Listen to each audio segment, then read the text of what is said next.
কাল ধরে নেবে ফ্লাইট, খুলে যাবে নতুনের দরজা, ভরে যাবে লাইট। Future lights. নমস্কার, আমি সুদীপ্ত আবার চলে এলাম ফিউচার লাইটসের প্রোগ্রাম নিয়ে, ফিউচার লাইটসের ফ্লোরে। যাই হোক, ফিউচার লাইটসের ফ্লোরটা মাঝে মধ্যেই চেঞ্জ হয়ে যায়।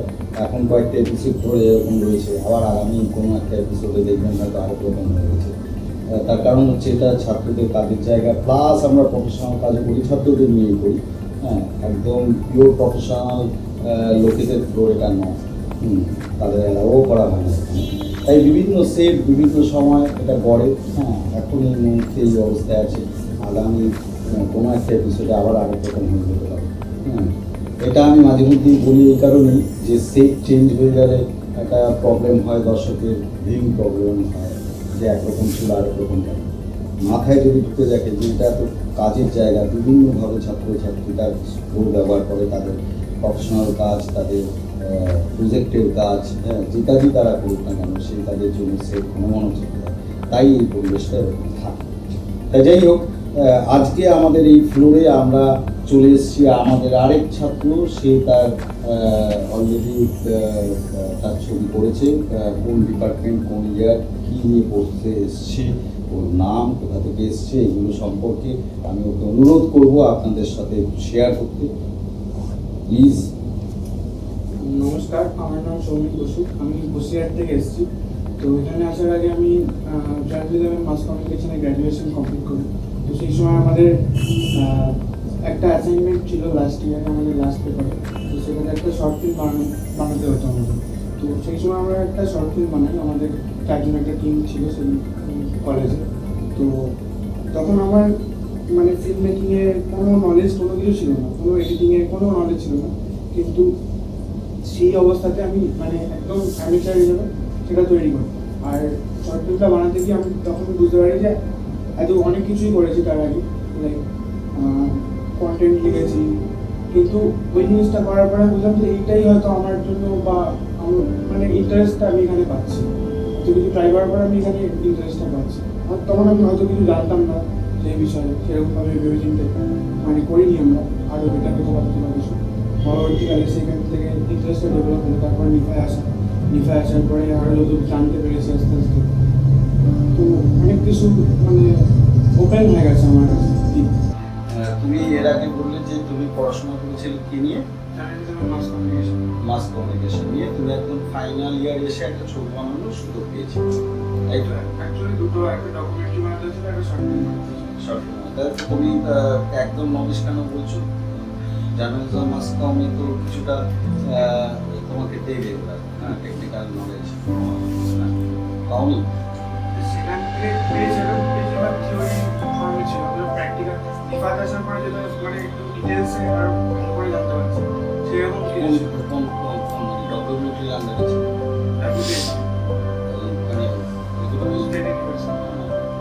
অ্যাকচুয়ালি একটা কথা বলি সেখানে, মানে এই দাবিটা করাও নয়, ইউনিভার্সিটি বা যেগুলো প্রাইভেট হয়ে গেছে, হ্যাঁ, এই ধরনের ইউনিভার্সিটি বা এইসব জায়গাতে, বা আমরা ফিল্ম স্টাডিজ, হ্যাঁ, যাদবপুর ফিল্ম স্টাডিজ, কিন্তু ফিল্ম স্টাডিজটা করতে গিয়ে কেউ যদি মনে করে যে আমি ওইটা করি, ডিরেক্টর, ক্যামেরাম্যান, এডিটর হয়ে যাবো, তার ধারণা হবে। এবং ইউনিভার্সিটি বা সেই কলেজের প্রতি অন্যায় দাবি, হ্যাঁ, ফিল্ম, পিওর ফিল্ম, হ্যাঁ, সেটা আলাদা জিনিস, ফিল্ম স্টাডিজ আলাদা জিনিস।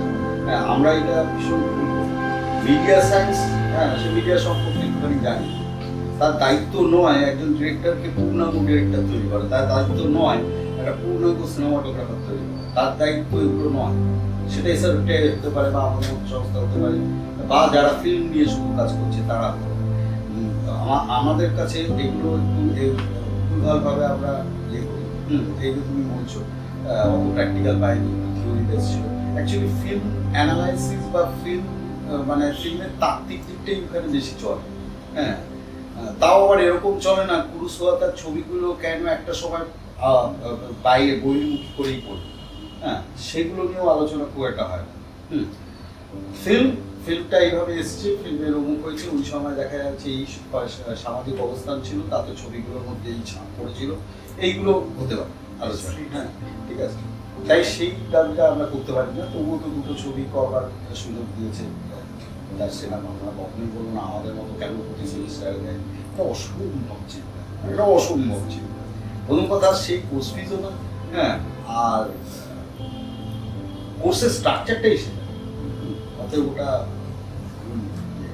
যাই হোক। তাই এই যে এখানে তুমি আসলে, এই যে তুমি 6 মাস কমপ্লিট করে এখন ফার্স্ট ইয়ার সেকেন্ড টার্ম এসছো, তা তোমার প্রথম তুমি কোন মানে ফুল টাইমের না part time? Part time direction editing. হ্যাঁ, তা এডিটিং মানে হচ্ছে তার মানে তুমি শুধু এডিটিং এর উপরে কনসেন্ট্রেট করে তোমার কাজ হচ্ছে। তার মানে আমরা কখনোই তোমার কাছে দাবি করতে পারি না ফুল টাইমের মতো ডিরেকশনটা জানতে হবে, ক্যামেরাটা জানতে হবে, মিউজিকটা জানতে হবে, যেটা একটা দাবি করতে পারি না। তার মানে তোমার ফোকাস পুরোপুরি এডিটার। তাই এডিট এখন পর্যন্ত তুমি সাইলেন্ট মুভি করা উচিত, একটা সাইলেন্ট ফিল্ম আমি এডিট করেছি। টকি করেছো কিছু? এখন সাইলেন্ট মুভি একটাই করেছো? আরেকটা আমি অ্যাক্টিং করেছি, আরেকটাতে আমি এডিট করেছি। অ্যাক্টিংটা তুমি নিজেদের সাহায্য করে দিয়েছো অন্যকে, ঠিক আছে, খুবই ভালো। হ্যাঁ, আমাদের এই শিল্পে থাকতে গিয়ে একে অপরকে সাহায্য করা প্রচুর আমাদের প্রফেশনাল দুনিয়াতেও হয়। কত অ্যাসিস্ট্যান্ট ডিরেক্টর, আমির খান নিজেই অ্যাসিস্ট্যান্ট ডিরেক্টর হিসাবে এসছে, ঘটনার পরিপ্রেক্ষিতে উনি ক্যামেরার সামনে আসে। হ্যাঁ, ঠিক আছে, তাই যাই হোক সেটা কথা। হ্যাঁ, ভালো। তাই এবার এডিটর হিসাবে তুমি যে ছবিটা করেছো এডিটর হিসাবে, সেই ছবিটার নাম কি? নাম হচ্ছে লম্বা। মানে আমার নাম। যাই হোক, এবারে যেটা বলছি, এই ছবিটা এডিট করতে গিয়ে তোমার প্রথম তো এডিটর হিসাবে অভিজ্ঞতা, তাই? এর আগে আমি করেছি, ওই যে কলেজে বললাম ওটা কলেজে। আর তখন যেটা ছিল যে আমি জাস্ট এডিটিংটা একটা মানে অ্যাসেম্বল করার জন্য ইউজ করেছিলাম, স্ট্রাকচার তৈরি করার জন্য। তখন আমার কোনো আইডিয়া ছিল যে এডিটিং এর মাধ্যমে পুরো মিনিংটা চেঞ্জ করে দিতে পারি, বা কাউকে ক্যারেক্টারকে আমি বেশি পাওয়ারফুল দেখাতে পারি, লেস পাওয়ারফুল দেখাতে, যা ইচ্ছা তাই করতে পারি। এই জিনিসগুলো পুরোটাই আইডিয়া ছিল। সেইগুলো আর এখানে 6-7 মাসে শেখার পর তুমি অ্যাপ্লাই করার কিছুটা হলো, তুমি একটা ছবির গল্পকে বলতে পারছো, তোমার মতো করে বলতে পারছো। অবশ্যই গল্পের বাইরে যাবো যেতে পারে না এটা, কিন্তু সে একটু আরো কিছু করে সে তার স্টাইলে গল্পটাকে বলতে পারে। হ্যাঁ, ঠিক আছে, মানে এটা একটা বড় ব্যাপার। মানে আমি বলছি এই একটু সূত্রে আড্ডা এক ধরনের। হ্যাঁ, এই আড্ডাতে বলি একটা কথা, যথাসম্ভব আমার এটা বেলিংকালে হচ্ছে একটু স্মৃতি আর আছে। আমার মনে হয় 74.5, হ্যাঁ 74.5 বলে একটা ছবি ছিল, পুরোনো বাংলা ছবি, হ্যাঁ, হাসির ছবি। 74.5 যখন তোমার প্রথম ছবিটা আসলো সুপার, এক সপ্তাহ চললো। হ্যাঁ, ডিরেক্টর ইয়েতে পড়ে গেল, প্রডিউসার পড়ে গেল, কি করবে, ছবি ফল থেকে উঠে গেল। এক এডিটারের কাছে ডিরেক্টর প্রডিউসার ছবিটা নিয়ে গেলেন, আমি ডিরেক্টরের নাম ভুলে গেছি। তা যাই হোক, তিনি ছবিটা দেখবার পর বললেন যে ঠিক আছে এটা রেখে দিয়ে যাও, আমি দেখছি কি করা। উনি অনেক দিন পর একদিন খবর নিলেন, যখন প্রডিউসার খুব ব্যস্ত এডিটার ছিলেন। হ্যাঁ, তাই উনি এবার বললেন যে ঠিক আছে আমি এটা করেছি, দেখো তুমি ছবিটা দেখা। সবাই চমকে দেখলাম আর কি দেখছি। সেই ছবিটা আবার রি-এডিট হয়ে, হ্যাঁ, আবার হলে আসে।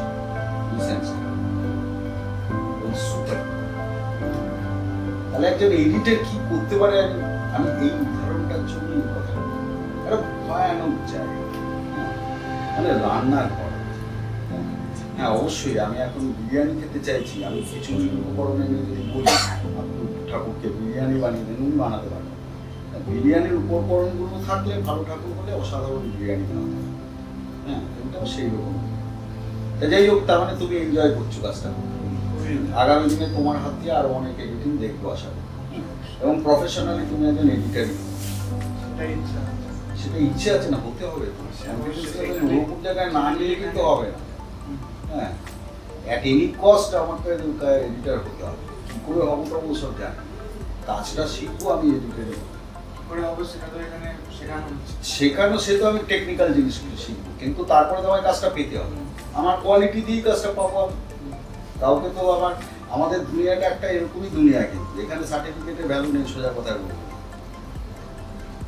আপনি পৃথিবীর যে প্রান্ত থেকে সার্টিফিকেট নিয়ে আসুন, যারা আসতে চান তাদের বলছি, পৃথিবীর যে প্রান্ত থেকে নিয়ে আসুন,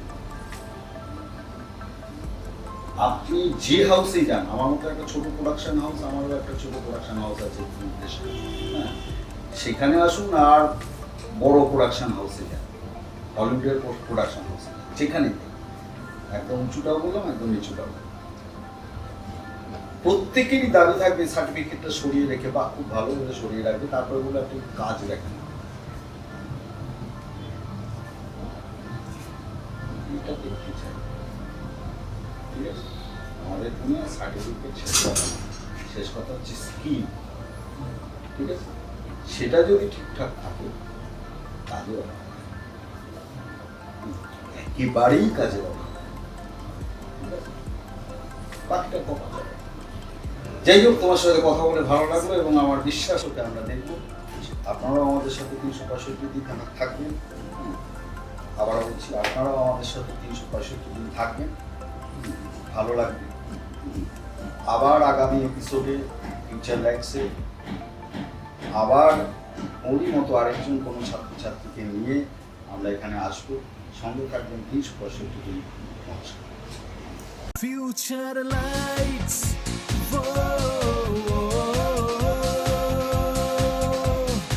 future lights,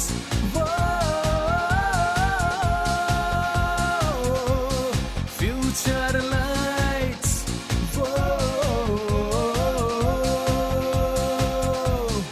future lights,